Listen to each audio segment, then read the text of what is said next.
conforme os dias foram passando, as visitas foram aumentando, a gente começou a ter uma relação realmente além de uma amizade. Começou a surgir um afeto onde nunca havia com ninguém. Daí aí começou a surgir grandes amores, paixões.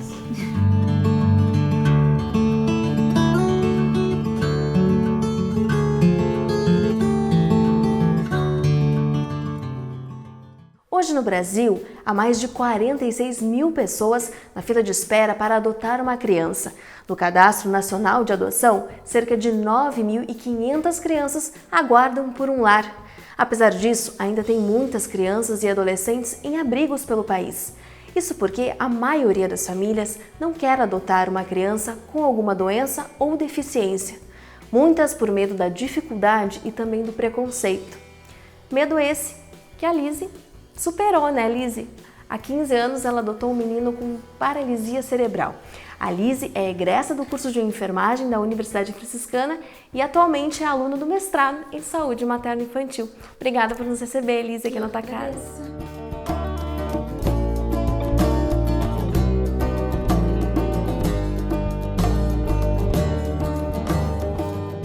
Lise, eu quero saber como é que tu conheceu o César. Então, a universidade tinha uma professora que tinha um projeto de extensão numa instituição que abrigava crianças. E aí eu, junto com umas colegas, começamos a fazer esse trabalho. E aí foi a primeira vez que eu vi o César, e aí continuei o trabalho, depois a minha irmã era voluntária no lar também, e a gente começou a criar um vínculo forte e foi rápido que criamos esse vínculo com ele. Isso na graduação de enfermagem, né? Na graduação. Na época eu estava no começo da graduação e foi um amor à primeira vista. E era uma vez por semana, mais dias, como é que foi esse contato?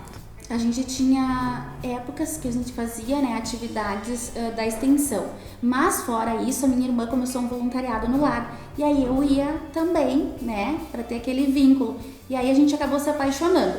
A partir daí eu consegui no final do ano trazer ele para passar as festas junto com a minha família. Na verdade, ele era a única criança do lar naquela época que ainda não tinha um local para passar o final de ano. Isso, eu me emociono. Foi a primeira vez que ele veio. Mas na época tu nem pensava em adotá-lo. Na verdade, eu tinha ideia de adotar, eu sempre tive vontade de adotar. Eu pensava assim, bom, vou terminar minha faculdade, vou casar porque eu namorava e depois eu vou ter o primeiro filho e adotar o segundo. Só que no conhecer o César, foi aquela coisa, sabe, esse é meu filho. Então aí já veio aquela, eu quero, né, movimentar tudo pra mim poder adotá-lo. Que idade tu tinha nessa época? 22 para 23. Eu era bem, acho que 23, bem jovem na época, né? Não é tão comum, porque tinha toda uma vida e profissional de carreira pela frente, né? Tu adotar uma criança, daí tu sabe, é uma responsabilidade, né? Então... Daí tu trouxe ele pra tua casa pra passar a festa. Trouxe pra passar a festa, depois eu tive que levá-lo pro lar de novo. E até a conselheira, na verdade, até eu conseguir conversar com a conselheira tutelar e ela agilizar no juizado tudo pra mim poder adotá-lo. Mas quanto tempo foi desse primeiro contato até tu começar a pensar em adotá-lo? Foi muito rápido. Porque quando eu conheci, que a gente criou aquele vínculo, ele, principalmente depois dessa vinda de final de ano, aquela coisa ficou, sabe, tem que ficar junto, é esse o filho. Então foi muito rápido, foi questão de meses eu consegui a guarda. Porém, todo mês eu ia na cidade, natal dele, né, para pegar um documento da conselheira tutelar que eu podia ficar mais um mês com ele. Aí até sair a adoção mesmo, legal, foi mais de ano. Mas... para ele vir pra minha casa foi questão de meses. Nem um ano, assim, entre tu conhecer ele e já pensar em adotar. Pouco tempo, foi acho que uns 3 meses. Uns 3 meses. E como é que foi pra todo mundo isso, né? Tu chegou em casa e falou, vou adotar, tu não era casada ainda, né? Na época eu era noiva, né? E como a gente já tinha ideia de adotar, se tornou um pouquinho mais fácil. Só que foi uma surpresa porque ninguém achava que ia ser naquele momento da minha vida. Eu recém estava começando a trabalhar, estava estudando, né? Então é uma fase que geralmente tu espera um pouco mais para adotar, tá mais estabilizada. E eu quebrei essa regra, digamos assim. Mas o César foi muito bem aceito por toda a família. Sabe, a gente vem de uma origem italiana, alemãos, e o meu filho é de origem negra. E foi assim, é tudo, sabe? Pra mim, pra minha família. Tu morava com quem na época? Na época, com meus pais. Porque eu ainda não tinha minha casa, porque eu ainda não tava, a gente tinha ideia de casar e tudo, mas tava fazendo a faculdade, era tudo pra depois, não era pra aquele momento. Só que daí com a função de conhecer o César e da adoção, o que a gente diz, não, vamos agilizar até pra questão legal, né? Então a gente fez uma união estável, tudo, e né, justificamos tudo que a gente estava junto um tempo e que queria adotar o César. Aí nesse meio tempo a gente ficou, eu junto com o César na casa dos meus pais e o pai dele, no caso, na casa da mãe dele. E aí final de semana ou a gente ficava na casa dos meus pais ou ia pra casa da outra avó, pra ficar a família, no caso a mãe, o pai e o filho juntos, até a gente conseguir fazer a nossa casa, né, e morar realmente na nossa casa. E o César aí tinha 4 anos e pouco? Isso, 4 anos e meio. E como é que era ele lá no lar, na instituição? O que tu fazia com ele lá? Tu fazia alguma atividade da graduação ou era uma atividade mais de contato mesmo, recreacionista? Assim? Era muita recreação que nós fazíamos. Então, a maioria das crianças não tinha uma limitação, né? Então, os outros conseguiam brincar, digamos, com aquelas brincadeiras mais ativas, muito mais do que ele. Com o César, especificamente, a gente ficava junto, fazia alguma brincadeira. Ele gostava muito de brincar de esconder. Então, ele escondia assim, ele baixava o rosto e escondia e fazia uau! Era uma coisa assim que no começo era o que tu mais conseguia com ele, porque ele era muito tímido também. E ele era cadeirante já? Sim. Na verdade, quando ele estava no lar, a primeira vez que eu vi o César foi no carrinho de bebê. Ele tinha 4 anos, mas ele era pequeno, né? Então era no carrinho de bebê. Ele ficava escondidinho assim, só te olhava de cantinho de olho. Aquele olharzinho tímido. Aí depois, as próximas visitas, digamos, né, a atividade, aí ele já tava na cadeirinha de rodas. Daí a gente brincava com os outros, brincava com ele, claro que com ele, brincadeiras que ele conseguisse, né, interagir. E quando tu adotou ele, tu sabia que tinha, né, um longo processo de desenvolvimento, de acompanhamento, né? Como é que foi isso? Tu foi atrás de ajuda? Na verdade, assim, eu sabia que ele tinha aquela limitação física e uma sequela bem importante, mas isso aí não foi empecilho para adotar. Então, quando eu trouxe ele, eu já dei jeito de fazer um plano de saúde, correr atrás de um pediatra, neuro, que inclusive foi a neuro que atendeu ele, né, que já tinha conhecimento do caso dele, e ela me disse que o César não ia evoluir muito, porque quando ele veio, ele não tinha controle de cervical, de tronco, nada disso. Então, eu me lembro na primeira consulta que ela disse, olha mãe, é isso, ele não vai evoluir muito. Eu saí de lá, eu tava sozinha com ele, eu saí de lá segurando as lágrimas, entrei pra dentro do carro, vim pra casa, aí larguei ele assim, deixei, sabe, com minha mãe e fui chorar um pouco, porque eu precisava, porque tudo ele não ia caminhar, ele não ia falar, tudo não. Então, sabe, mas eu sempre pensei assim, nada é por acaso, né, e tudo um aprendizado. Hoje ele tá 90% melhor, ele fala, ele dança, né, na cadeira de rodas, mas ele faz muita coisa. Então... Coisas que lá atrás te disseram que ele não poderia fazer. Não poderia fazer. Inclusive, na continuação de consultas, os exames, parte de imagem, não tem muita diferença de melhora. Mas se tu avaliar, fazer a avaliação física dele, ele tá muito melhor. Física, cognitiva. E como é que foi na época? O que te disseram? Tua família, tu já me disse, né, que aprovou. Sim. Mas como é que foi, assim, os outros? Teve muito preconceito? O preconceito tem. Principalmente quando tu tem uma criança que tem uma necessidade especial. Então, tu escuta que tu arrumou uma criança problema, né? Que o teu filho não vai te dar alegrias porque ele não vai jogar futebol. Tu escuta assim. Eu teve um episódio que eu passei, que eu fui no shopping com ele era bem pequeno, na época de Natal. E fui colocar ele para ver a apresentação. e uma senhora me olhou e me disse: esse lugar aqui é para as crianças. Na hora eu não tive reação, eu só chorei. Mas eu digo que Deus é tão bom que sempre tem um anjo por perto. Tinha uma senhora do meu lado, me olhou e disse assim: mãe, bota ele aqui, porque ele era uma criança, diferente da outra, mas era uma criança, né? No momento que uma me disse aqui é lugar para criança, a outra me chamou e me acolheu junto com ele para ele poder assistir a apresentação. Então o preconceito tem, sempre vai ter, mas a gente tem que quebrar, né? Fazer com que as coisas vão mudando aos poucos. Em algum momento lá atrás, quando te falaram tudo isso, né, que ele não poderia fazer coisas que hoje ele faz, tu pensou em desistir? Nunca. Nunca. Eu acho que se eu tivesse que fazer tudo de novo, eu faria, sabe? Claro, eu tinha muitos planos de sair, de repente sair do Brasil, enfim, que modificaram um pouco. Mas toda essa vivência com o César, eu aprendi muito. Eu viajei junto com ele e com outras adolescentes já, né? Também com alguma dificuldade, com alguma limitação. E foi um aprendizado muito grande. A gente convive com outras pessoas, tu vê outras dificuldades e tu vê que às vezes a tua não é tanto assim como tu imagina. E que tu pode superar. Então, eu acho que em termos de aprendizado, se eu não tivesse ele, muita coisa eu não saberia. Então, eu acho que o crescimento, tanto de um lado quanto do outro, é muito... Vale a pena. Tudo vale a pena. E por um lado, por tu ter essa informação, né, por ser da área da saúde, ter o conhecimento, também isso te ajudou a saber realmente, né, qual eram as limitações dele, claro, a ter clareza, né? Claro, na hora de cuidar também, né? O César, desde pequeno, além dessa parte neurológica, ele tem um problema de asma muito sério. Então, assim, sempre teve muito, sabe, a gente teve muitos percalços no caminho. Cirurgias, problema com a função da asma mesmo, mas eu sempre consegui dar conta.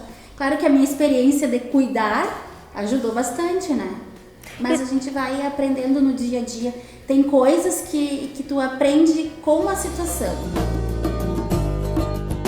Quando ela chegou pra ti e disse, vamos pra casa, o que tu pensou? Assim, muitas coisas, né? Porque como a gente estava em um lar, depois de ter passado por muitas coisas, a gente, pelo menos eu, fiquei assim com medo, sabe? De aonde estou indo, com quem estou indo. Mas daí depois eu fui conhecendo, das coisas foram... uma coisa foi se encaixando em outra até que surgiu uma família. Tá feliz? Só tenho duas pessoas que me incomodam. Mas porque te amo? Não sei. É incômodo de amor, né? É um incômodo gostoso, um incômodo que é de alegria, onde tem amor. Diferente de muitos lugares que a gente fica só como se fosse um objeto largado em um canto. Encarou de coração aberto, assim. Sim. Encararia tudo de novo, se fosse preciso. E como é que... E depois, com um certo tempo, tu acabou engravidando da Amabile, né? Sim, daí, na verdade, eu tive... Primeiro veio o César, né? Aí eu consegui terminar a faculdade, ele teve uma cirurgia grande, eu precisei dar uma pausinha ali, mas tive apoio das minhas colegas, consegui terminar. Aí depois eu casei, e depois, eu casei depois terminei a faculdade, e depois veio a Amabile. São 10 anos de diferença, o César e a Amabile. E como é que é a relação deles? Assim, eu digo que são irmãos, não tem, sabe? Não, é que nem irmãos biológicos. Se amam, brigam, aquela briga de irmãos, assim, às vezes eu tenho que chamar a atenção de um do outro, e aí um fica emburrado porque chamou a atenção do outro, é aquela função. Mas eles são muito unidos. A Amabile, assim, desde pequena, ela tá acostumada com o César. Então todos os cuidados que a gente fazia com ele, pra ela é natural, é normal. Então não tem... Ela sobe por cima dele, por cima da cadeira, ela pula, não tem nada de diferente. E hoje ele faz várias atividades, né? Que tu estava me contando, com dança, né? Sim, ele participou um longo tempo num projeto da Universidade Federal, que era a dança sobre rodas, extremos, Ainda existe esse projeto, porém em dia de semana, então ficou um pouquinho difícil para ele. Mas ele participa com uma aluna lá no sábado, ele faz uma atividade junto com ela, que acho que até é da graduação dela, né, pro TFG, que ela faz, ele vai e dança e cria coreografias e movimentos todo sábado. E como é que tu vê essa questão de acessibilidade na cidade, de inclusão? Então, Falta muito ainda pra gente chegar num nível razoável, digamos assim. Falta bastante, tanto na parte arquitetônica, de calçadas, de ruas, e o respeito. Na questão assim, ó, de tu respeitar aquela vaga que tá ali para um portador de necessidade especial. Aí tu chega, isso já me aconteceu várias vezes, chegar com ele, daí tem uma moto ou tem uma pessoa muito jovem, sabe, passeando e que tá naquela vaga. E às vezes tu fala e às vezes tu é agredida também, isso a gente já passou. Então assim, eu acho que falta conscientização no sentido de respeitar, no caso das vagas, e claro, infraestrutura da cidade, ter melhores condições. Às vezes tem um local, sim, é acessível, daí tu vai lá, aquela rampa é muito íngreme, não é acessível, né? Ou é um local com prateleiras, uma confeitaria muito estreita, e com cadeirante não consegue fazer todas aquelas voltas, fica difícil. Então tem bastante coisa para... Às vezes tem ali para dizer que tem o acesso, mas que não é eficiente na prática, né? Exatamente. A legislação pede, né? Então tu tem que incluir, mas não é bem por aí, né? Tem que dar o acesso, só que aquele acesso, na verdade, não é verdadeiro. Liz, vamos fazer uma pausinha e depois a gente volta, que eu quero saber como que tu voltou para a UFN. Combinado. Tá bem? Não saia daí, daqui a pouquinho Mulheres em Cena tá de volta.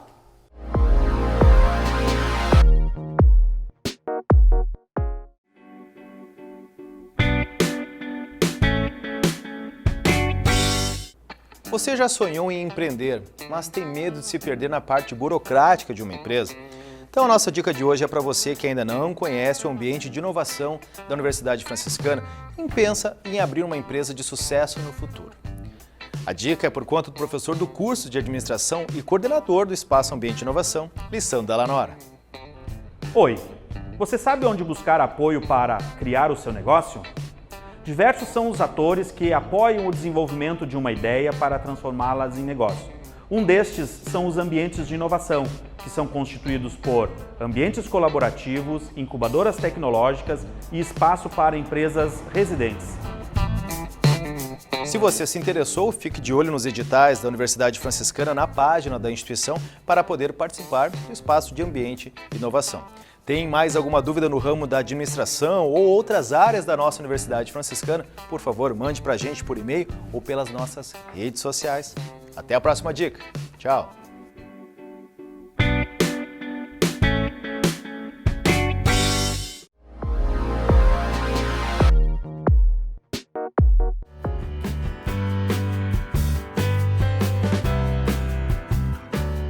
De volta com Mulheres em Cena. Hoje eu estou conversando com a Lizy, que é aluna do mestrado em Saúde Materno-Infantil, e há 15 anos ela teve um gesto de amor.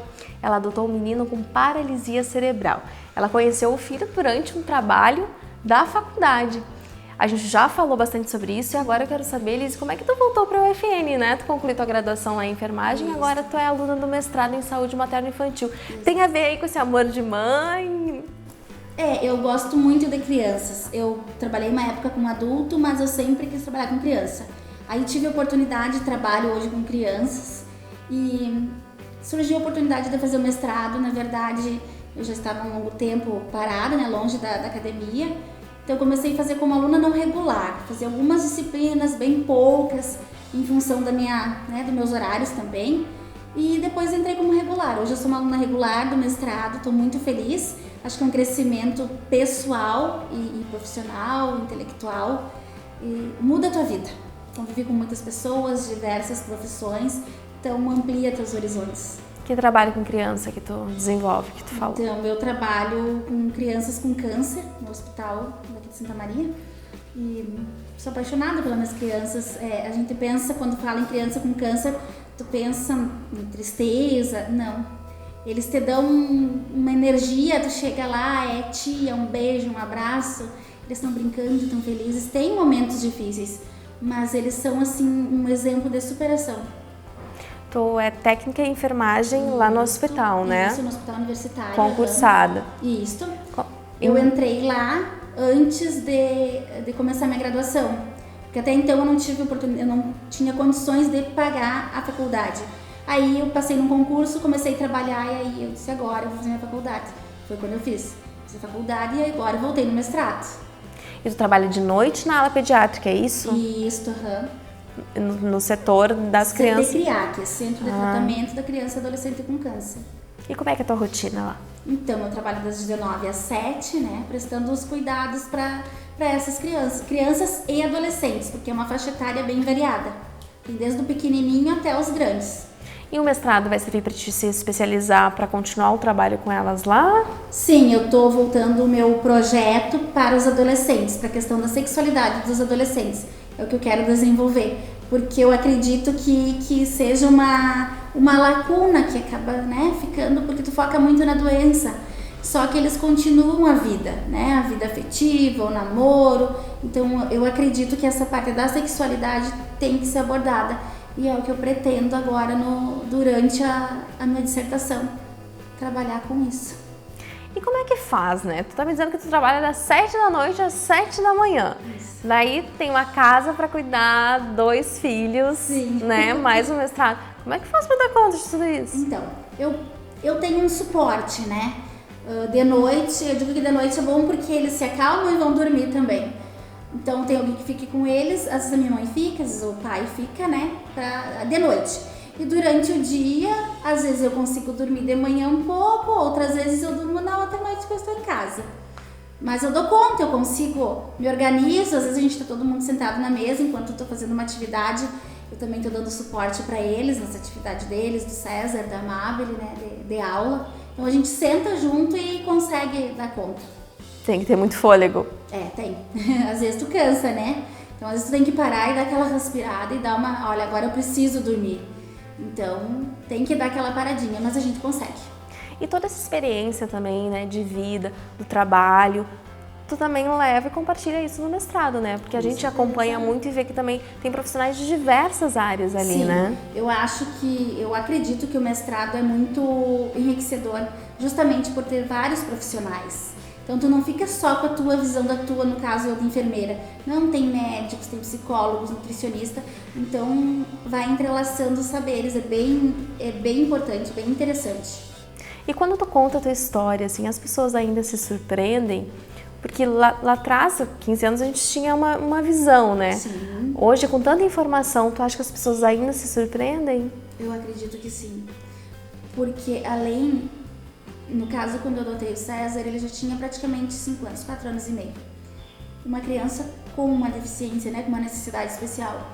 E negro. Então, são critérios, digamos assim, que já vão ficando um pouquinho para depois na fila da adoção. Porque a maioria quer um bebê, talvez por querer vivenciar aquele processo, né, do bebezinho, toda essa primeira infância. Talvez seja por isso, enfim. Os maiores vão ficando, né, para um pouquinho mais adiante. E tem a questão da cor, enfim, né, da raça, né, negro. Então são critérios que as pessoas também, não vou dizer que estão certos ou estão errados, isso é de cada um, o adotar é de cada um, né, mas são fatores que acabam influenciando na hora da adoção. Mas é importante a gente discutir sobre o assunto. Eu lembro até que em outras oportunidades eu conversei com pais que queriam adotar e muitos disseram que daqui a pouco, se conseguissem, embora não tenham colocado na ficha de inscrição que a criança poderia ter acima de 3 anos, mas daqui a pouco tivesse um contato com alguma até mais velha que ligasse, tem uma criança com 5 anos... quer conhecer, né? Muitos disseram que gostariam até de ter essa oportunidade, mas falta um pouquinho aí de uma desburocratização também, né? Sim, com certeza. E eu acredito assim, tu vai criando vínculo com a criança, porque tu vai criando vínculo, tu vai te apaixonando, né? Os laços vão estreitando e o amor é igual de um filho, de outro, maior ou menor, biológico ou não, sabe? Então, tu pode apadrinhar uma criança e vai vendo, sabe? Está aberto para esse amor incondicional. Vai muito daquele contato, né? Assim como tu falou no início, foi amor à primeira vista. Tu bateu o olho, tanto que os meus planos não eram para aquele momento. Sim, tinha planos, mas para bem mais adiante, longos anos pela frente. E foi tudo, eu digo que virou de cabeça para baixo, né? Porque primeiro ele veio, depois eu casei, depois eu terminei minha faculdade, depois, sabe? Então foi tudo invertido.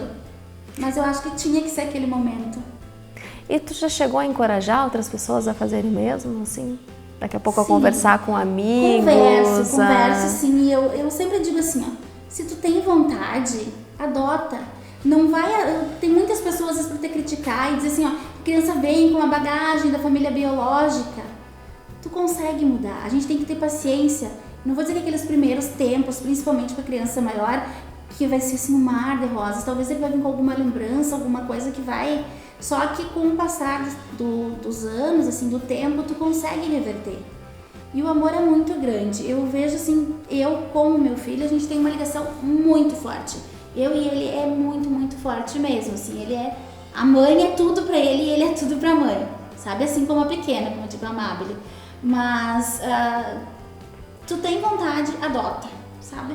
Pode ter alguma coisa, mas isso aí tu vai ter com um filho biológico, em qualquer situação da vida, às vezes não é bem como tu programou, mas a gente consegue. E qual teus planos? Daqui a pouco tem mais um? Não? Não. Eu digo assim que eu deveria ter tido logo depois da Amabile, né? Ter mais um, gostaria. Hoje eu quero dar conta deles, auxiliar, porque eles estão crescendo. O César também está num processo assim eu digo que é do corte do cordão umbilical, né? Para ele estudar, poder sair sozinho, porque até então ele nunca saiu sozinho. Então a gente está nesse processo e eu quero, né, dar conta deles. E agora assim é focar nesse mestrado, quem sabe um doutorado pela frente. Eu gosto muito de estudar, e então é uma coisa que eu quero muito fazer. Gosto muito da docência, sou apaixonada por docência, então são planos para o futuro. Então acho que agora esse momento é cuidar da nossa família, acredito que assim como esteja. O que é o mais difícil, assim? O que tu acha que é o mais difícil em todo esse processo, né? O preconceito dos outros, essa rotina louca, daqui a pouco lidar, assim, com, por exemplo, né? Tu ajuda a cuidar das crianças com câncer, né? Que vem a família fragilizada. Com certeza, a família a gente se apega muito com as nossas crianças lá, sabe? Porque eles ficam muito tempo internados, não tem como tu não criar um vínculo. Então, às vezes tu sai de lá, tu saiu de férias.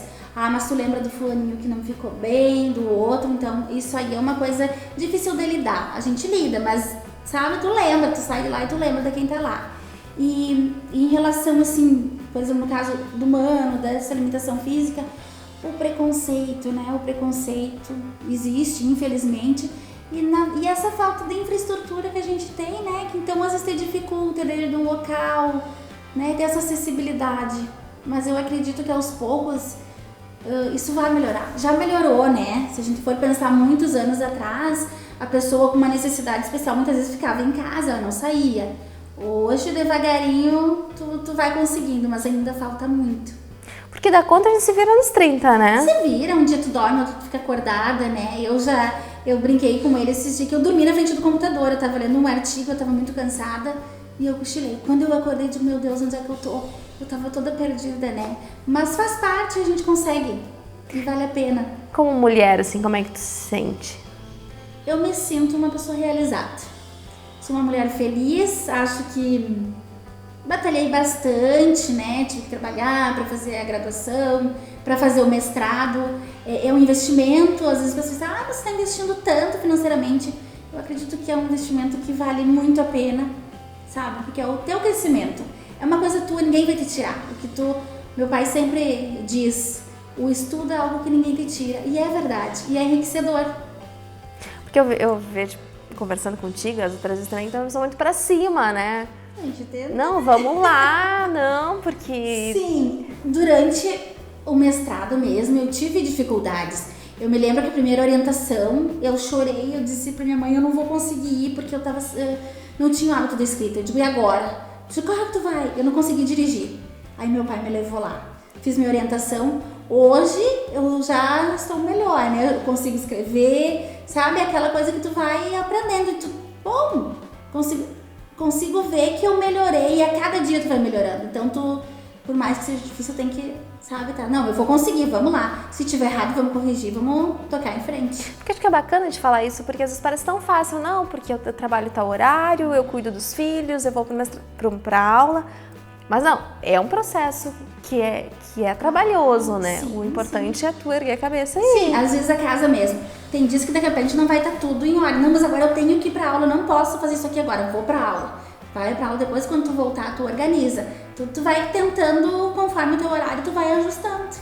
Vai tendo um planejamento, acho que é Claro. importante ter um planejamento. Sim, sim. Eu, desde as consultas deles, eu tento organizar. Eu sei aquele dia, eu boto ali, né, tem aquela consulta, eu deixo bem visível pra mim não esquecer, porque é muita coisa.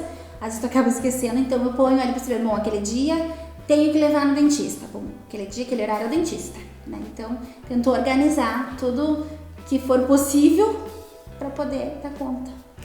Lizy, pra gente encerrar, eu queria que tu desse um recado, passasse uma mensagem, de repente, para quem está nos assistindo que tem vontade de adotar uma criança e daqui a pouco tem medo, né? Não digo que a pessoa daqui a pouco vá adotar uma criança com doença ou deficiência, mas que quer adotar, daqui a pouco para ficar aberta às possibilidades. Sim.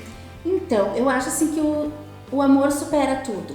Se tu tem vontade de adotar, adota, com certeza tu vai ter uma recompensa.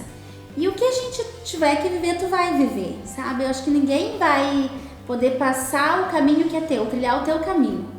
Então, vale a pena. Não vou dizer que é assim, vai ser 100% perfeito. Não, vão ter momentos difíceis, sim. Mas a gente vai ter que saber lidar, assim como se tu tivesse o teu filho biológico, tu também vai ter momentos que tu precisa, né? Não vai ser sempre como tu planejou tudo certinho. Mas o amor vence e eu né, sou suspeita para falar que eu acredito que um filho biológico e um filho do coração, como eu digo, é a mesma coisa. Então, adote. Se você tem vontade, né, adota sem medo. Tá certo. Muito obrigada por essa história inspiradora. Tá? Eu que agradeço a oportunidade de estar falando aqui com vocês. Obrigada e bom final de curso, né? Como é que tu tá no mestrado? Tá se encaminhando pro final? Sim, tô na reta final. Se Deus quiser, até dezembro quero defender. Tá certo, obrigada. Eu que agradeço. Muito obrigada pela sua companhia e até o próximo programa.